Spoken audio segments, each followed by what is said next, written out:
ലേവ്യ പുസ്തകം 13-ാം അധ്യായം.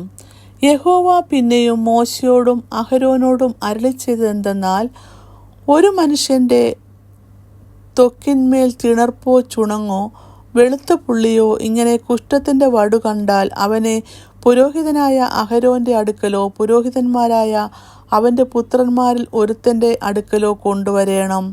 പുരോഹിതൻ ത്വക്കിന്മേലുള്ള വടു നോക്കേണം. വടുവിനകത്തുള്ള രോമം വെളുത്തതും വടു ത്വക്കിനേക്കാൾ കുഴിഞ്ഞതും ആയി കണ്ടാൽ അത് കുഷ്ഠലക്ഷണം. പുരോഹിതൻ അവനെ നോക്കി അശുദ്ധനെന്ന് വിധിക്കണം. അവന്റെ ത്വക്കിന്മേൽ പുള്ളി വെളുത്തതും ത്വക്കിനേക്കാളും കുഴിഞ്ഞിരിക്കാത്തതും അതിനകത്തുള്ള രോമം വെളുത്തിരിക്കാത്തതും ആയി കണ്ടാൽ പുരോഹിതൻ ആ ലക്ഷണമുള്ളവനെ 7 ദിവസത്തേക്ക് അകത്താക്കി അടയ്ക്കണം. 7-ാം ദിവസം പുരോഹിതൻ അവനെ നോക്കേണം. വടു ത്വക്കിന്മേൽ പരക്കാതെ കണ്ട സ്ഥിതിയിൽ ഇരിക്കുന്നു എങ്കിൽ പുരോഹിതൻ 2-ാം പ്രാവശ്യം അവനെ 7 ദിവസത്തേക്ക് അകത്താക്കി അടയ്ക്കണം. 7-ാം ദിവസം പുരോഹിതൻ അവനെ വീണ്ടും നോക്കേണം. വടു മങ്ങിയതായും ത്വക്കിന്മേൽ പരക്കാതെയും കണ്ടാൽ പുരോഹിതൻ അവനെ ശുദ്ധിയുള്ളവൻ എന്ന് വിധിക്കണം. അത് ചുണങ്ങത്രേ. അവൻ വസ്ത്രം അലക്കി ശുദ്ധിയുള്ളവനായിരിക്കണം. അവൻ ശുദ്ധീകരണത്തിനായി തന്നെത്താൻ പുരോഹിതനെ കാണിച്ച ശേഷം ചുണങ്ങ് ത്വക്കിന്മേൽ അധികമായി പരന്നാൽ അവൻ പിന്നെയും തന്നെത്താൻ പുരോഹിതനെ കാണിക്കണം. ചുണങ്ങ് ത്വക്കിന്മേൽ പരക്കുന്നു എന്ന് പുരോഹിതൻ കണ്ടാൽ പുരോഹിതൻ അവനെ അശുദ്ധനെന്ന് വിധിക്കണം. അത് കുഷ്ഠം തന്നെ. കുഷ്ഠത്തിന്റെ ലക്ഷണം ഒരു മനുഷ്യനിലുണ്ടായാൽ അവനെ പുരോഹിതന്റെ അടുക്കൽ കൊണ്ടുവരേണം. പുരോഹിതൻ അവനെ നോക്കേണം.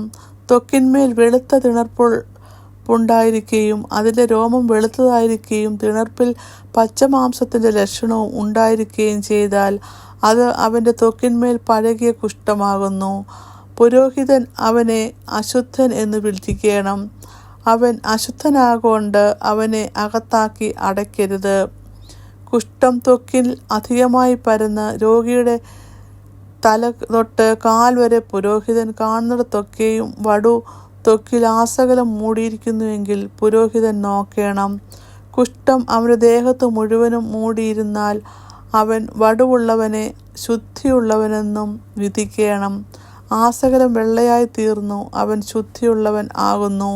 എന്നാൽ പച്ചമാംസം അവനിൽ കണ്ടാൽ അവൻ അശുദ്ധൻ.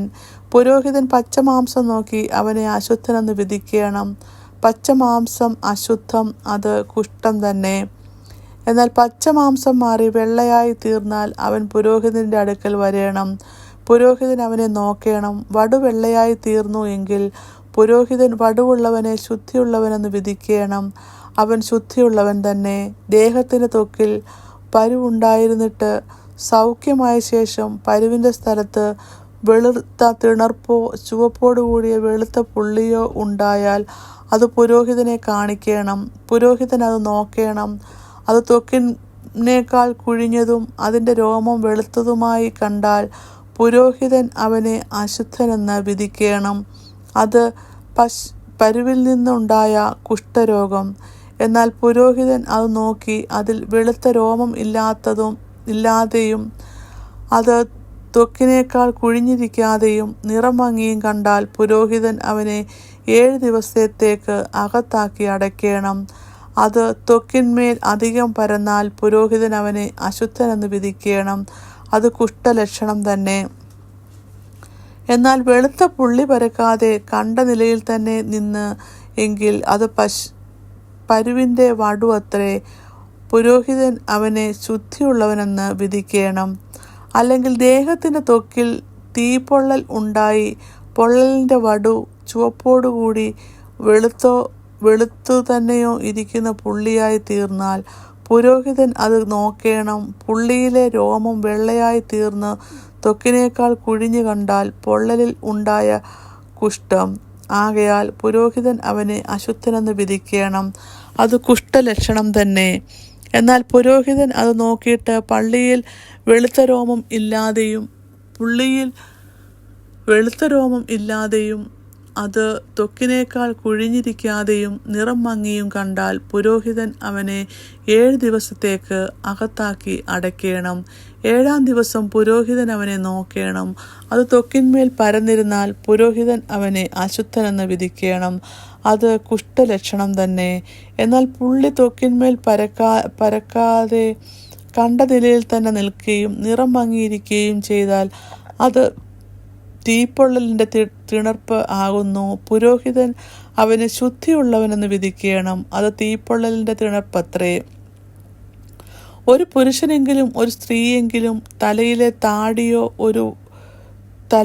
താടിയിലോ ഒരു വടു ഉണ്ടായാൽ പുരോഹിതൻ വടു നോക്കണം. അത് ത്വക്കിനേക്കാൾ കുഴിഞ്ഞതും അതിൽ പൊൻനിറമായ നേർമയുള്ള രോമമുള്ളതായും കണ്ടാൽ പുരോഹിതൻ അവനെ അശുദ്ധനെന്ന് വിധിക്കണം.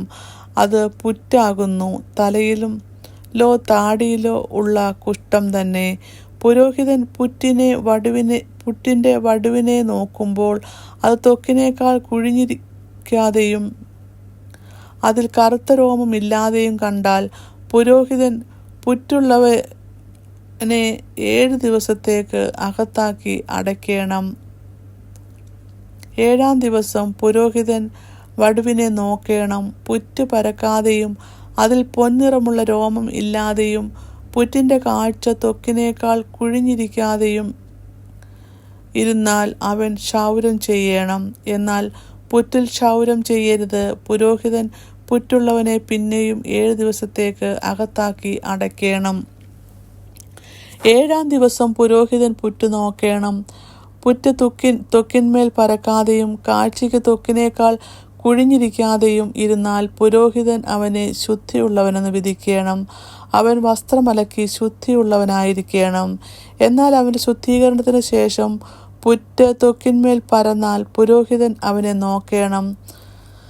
പുറ്റ് ത്വക്കിന്മേൽ പരന്നിരുന്നാൽ പുരോഹിതൻ പൊൻനിറമുള്ള രോമം അന്വേഷിക്കേണ്ട. അവൻ അശുദ്ധൻ തന്നെ. എന്നാൽ പുറ്റ് കണ്ട നിലയിൽ തന്നെ നിൽക്കുന്നതായും അതിൽ കറുത്ത രോമം മുളച്ചതായും കണ്ടാൽ പുറ്റ് സൗഖ്യമായി, അവൻ ശുദ്ധിയുള്ളവൻ. പുരോഹിതൻ അവനെ ശുദ്ധിയുള്ളവനെന്ന് വിധിക്കണം. ഒരു പുരുഷനോ സ്ത്രീക്കോ ദേഹത്തിന് ത്വക്കിൽ വെളുത്ത പുള്ളിയുണ്ടായാൽ പുരോഹിതൻ നോക്കണം. ദേഹത്തിന് ത്വക്കിൽ മങ്ങിയ വെള്ള പുള്ളിയുണ്ടായാൽ അത് ത്വക്കിലുണ്ടാകുന്ന ചുണങ്ങ്, അവൻ ശുദ്ധിയുള്ളവൻ. തലമുടി കൊഴിഞ്ഞവനോ കഷണ്ടിക്കാരനത്രേ, അവൻ ശുദ്ധിയുള്ളവൻ. തലയിൽ മുൻവശത്തെ രോമം കൊഴിഞ്ഞവൻ മുൻകഷണ്ടിക്കാരൻ, അവൻ ശുദ്ധിയുള്ളവൻ. പിൻകഷണ്ടിയിലോ മുൻകഷണ്ടിയിലോ ചുവപ്പോടുകൂടിയ വെള്ളപ്പുള്ളി ഉണ്ടായാൽ അത് അവൻ്റെ പിൻകഷണ്ടിയിലോ മുൻകഷണ്ടിയിലോ ഉത്ഭവിക്കുന്ന കുഷ്ഠം. പുരോഹിതൻ അത് നോക്കണം. അവൻ്റെ പിൻകഷണ്ടിയിലോ മുൻകഷണ്ടിയിലോ ത്വക്കിൽ കുഷ്ഠത്തിൻ്റെ കാഴ്ച പോലെ വടുവിൻ്റെ തിണർപ്പ് ചുവപ്പോടുകൂടി വെളുത്തതായി ഇരുന്നാൽ അവൻ കുഷ്ഠരോഗി, അവൻ അശുദ്ധൻ തന്നെ. പുരോഹിതൻ അവനെ അശുദ്ധനെന്ന് തീർത്തു വിധിക്കണം. അവന് തലയിൽ കുഷ്ഠരോഗമുണ്ട്. വടുവുള്ള കുഷ്ഠരോഗിയുടെ വസ്ത്രം കീറിക്കളയണം. അവൻ്റെ തല മൂടാതെ ഇരിക്കണം. അവൻ അധരം മൂടിക്കൊണ്ടിരിക്കുകയും അശുദ്ധൻ അശുദ്ധൻ എന്ന് വിളിച്ചു പറയുകയും വേണം. അവന് രോഗം ഉള്ള നാൾ ഒക്കെയും അവൻ അശുദ്ധനായിരിക്കണം. അവൻ അശുദ്ധൻ തന്നെ. അവൻ തനിച്ചു പാർക്കണം. അവൻ്റെ പാർപ്പ് പാളയത്തിന് പുറത്തായിരിക്കണം. ആട്ടുരോമ വസ്ത്രമോ ചണവസ്ത്രമോ ആയ ഏത് വസ്ത്രത്തിലെങ്കിലും ചണം കൊണ്ടോ ആട്ടുരോമം കൊണ്ടോ ഉള്ള പാവിലെങ്കിലും ഊടയിലെങ്കിലും തൊലിയിലെങ്കിലും തോൽ കൊണ്ട് ഉണ്ടാക്കിയ യാതൊരു സാധനത്തിലെങ്കിലും കുഷ്ഠത്തിൻ്റെ വടുവായി വസ്ത്രത്തിലെങ്കിലും തൊലിയിലെങ്കിലും പാവിലെങ്കിലും ഈ ഊടയിലെങ്കിലും തോൽ കൊണ്ടുള്ള യാതൊരു സാധനത്തിലെങ്കിലും ഒരു വടു ഇളമ്പച്ചായോ ഇളഞ്ചുവപ്പായോ ഇരുന്നാൽ അത് കുഷ്ഠലക്ഷണമാകുന്നു. അത് പുരോഹിതനെ കാണിക്കണം. പുരോഹിതൻ വടു നോക്കി വടുവുള്ളതിനെ 7 ദിവസത്തേക്ക് അകത്തിട്ട് അടയ്ക്കണം. അവൻ 7-ാം ദിവസം വടുവിനെ നോക്കണം. വസ്ത്രത്തിലോ പാവിലോ ഊടയിലോ തൊലിയിലോ തോൽ കൊണ്ട് ഉണ്ടാക്കിയ യാതൊരു പണിയിലോ വടു പരന്നിരുന്നാൽ അത് വടു കഠിന കുഷ്ഠം, അത് അശുദ്ധമാകുന്നു. വടുവുള്ള സാധനം ആട്ടിൻ രോമം കൊണ്ടോ ചണം കൊണ്ടോ ഉള്ള വസ്ത്രമോ പാവോ ഊടയോ തോൽ കൊണ്ടുള്ള ഏതെങ്കിലുമോ ആയിരുന്നാലും അത് ചുട്ടുകളയണം. അത് കഠിന കുഷ്ഠം, അത് തീയിലിട്ട് ചുട്ടുകളയണം. എന്നാൽ പുരോഹിതൻ നോക്കേണം, വടുവസ്ത്രത്തിലോ പാവിലോ ഊടയിലോ തോൽ കൊണ്ടുള്ള യാതൊരു സാധനത്തിലോ പരന്നിട്ടില്ല എങ്കിൽ പുരോഹിതൻ വടുവുള്ള സാധനം കഴുകാൻ ഏൽപ്പിക്കണം. അത് പിന്നെയും 7 ദിവസത്തേക്ക് അകത്തിട്ട് അടയ്ക്കണം. കഴുകിയ ശേഷം പുരോഹിതൻ വടു നോക്കണം. വടു നിറം മാറാതെയും പരക്കാതെ ഇരുന്നാൽ അത് അശുദ്ധമാകുന്നു. അത് തീയിലിട്ട് ചുട്ടുകളയണം. അത് അതിൻ്റെ അകത്തോ പുറത്തോ നിന്നെടുക്കുന്ന വ്രണം.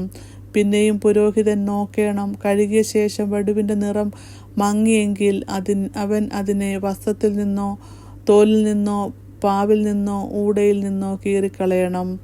അത് വസ്ത്രത്തിലോ പാവിലോ ഊടയിലോ തോൽ കൊണ്ടുള്ള യാതൊരു സാധനത്തിലോ കാണുന്നുവെങ്കിൽ അത് പടരുന്നതാകുന്നു. വടുവുള്ളത് തീയിലിട്ട് ചുട്ടുകളയണം.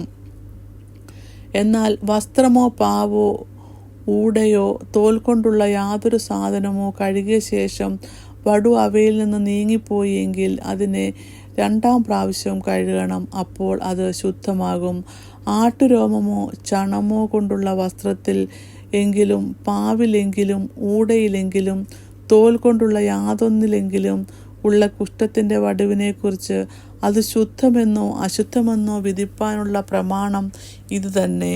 ഇങ്ങനെ 13-ാം അധ്യായം അവസാനിക്കുന്നു.